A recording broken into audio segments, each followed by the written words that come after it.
Tracy and Hepburn, Bogart and Bacall. Fred and Wilma. And now this week on Friday Night Videos, Seinfeld and Rudner. Rudner and Seinfeld. That could work. Saturday, it's a star-studded spectacular. Okay, we are back. Yeah, thank you, Tom. If you just joined us, we're talking to Buster Poindexter. Now, that's your persona now, right? You did, as I mentioned, work... It's a nom de guerre. Yes. Nom de guerre, yeah. Andy Kaufman, the late Andy Kaufman, used to work under Tony Clifton. He would go out and did it, and refused to admit that at that time that he was not Andy Kaufman. Remember? He was Tony Clifton. Yeah, I recall that, yes. But you worked David Johansen with the New York Dolls, right? Yes. Yeah. And I switched that because, you know, I was a teenage band that I was in, and I got tired of officiating at Hitler Youth rallies, you know, where all the kids are out there like this. So I just decided I would do something a bit more mature and sing songs that I love from all times. Yeah. And how did you glom onto Buster Poindexter? Well, it's an old nickname of mine from when I was a kid. Oh, I see. I didn't know that. They used to call me, my mother used to call me Buster, and the kids on the street, they would catch me at the library, so they would call me Poindexter. Right. You know how people like put the encyclopedia outside of a Playboy? Right. I used to do it the other way around. I'd have the Playboy and the encyclopedia on the inside. Good, it throws them off. Do you ever work now? Do you ever work now as under the other name, David Johansen? Well, I do films as David Johansen. I'm doing a film now at Paramount with Bill Murray called Scrooge, which is for next Christmas. It's going to be a great movie. Yeah. We're having a lot of fun doing it. Yeah, he's very talented. Oh, he's my guru in the acting business. Is this the direction you want to go, motion pictures? Well, John, my biggest fantasy, I think, is to be the star of a major Broadway musical. Really? And I figure the only way I'm going to be able to accomplish that is by going out every Thursday and picking up a copy of Backstage and perusing those want ads, going to a lot of auditions, taking a lot of rejections, and eventually I'll get a gig. Yeah. So a couple of weeks ago, I picked up a Backstage. I was perusing those want ads. They had a lot of cute ads in them. They had one they needed extras for vampire lesbians of Sodom.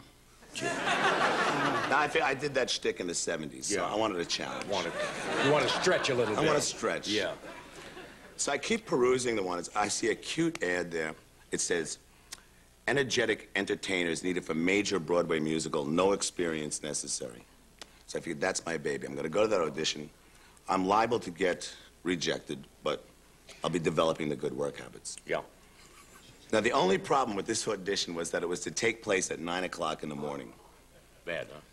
Well, the night before, I did 2 shows. Generally, after the second show, me and the boys in the band, we like to go out for a couple of pops and whatever. Yeah. I got home, it was 7:45. So I set the clock for 8:30. I don't need a lot of time to get ready. I live in the Midtown area in Yuppie's kitchen. Right. So I got up. I looked in the mirror. Not gorgeous. Not good. So I went into the kitchen. I whipped myself up a humongous Bloody Mary, and I sucked it down, toot sweet.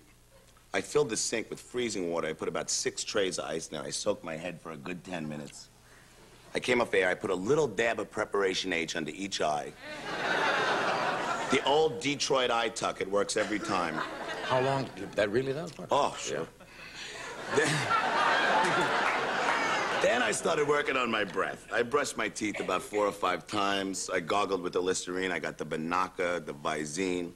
You mix those 2 up. Yeah. I comb my hair. If you mix the preparation H up, you're a little trouble, too. With the toothpaste. Yeah. Oh, yeah, sure. Hello? Anyway.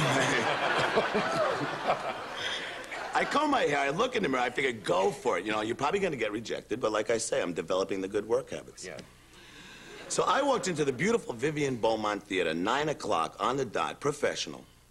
The casting director is sitting on the stage. He says to me, aren't you Buster Poindexter?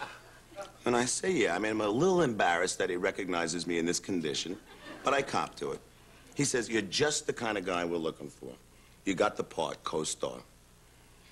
Now, John, if I'd have known it was going to be that easy, I wouldn't have taken such good care of myself. That's right. No sense in getting all that sleep. Really? So I say, okay, well, I'm interested. So I say, who's directing this show? He says, Nichols. I says, Mike Nichols? He says, no, his name's Sid Nichols, but he's done a lot of summer stock, and he's real humanitarian. You're going to love this guy. I'm still interested. So I says, okay, who is doing the choreography for this show? He says, Tharp. Twyla? I says, Twyla Tharp? Yeah. He says, no, her name's Sheila Tharp. She's a flash dancer from Queens, but she's got the moves that are gonna rock and shock Broadway. So I say, okay, who's doing the score for this show? He says, Sondheim. I says, Stephen Sondheim? He says, no. His name's Bernie Sondheim. But he's been working on this score for 10 years. It is honed to the bone. It will rock and shock Broadway. So I'm still interested. So I said to the guy, I said, well, you said co-star, didn't you? He says, correct. I said, well, who would my co-star be? He says, Goulet. I says, Robert Goulet? And he says, yeah.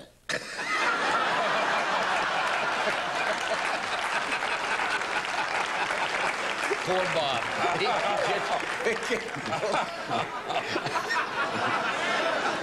We'll take a break. We'll be right back.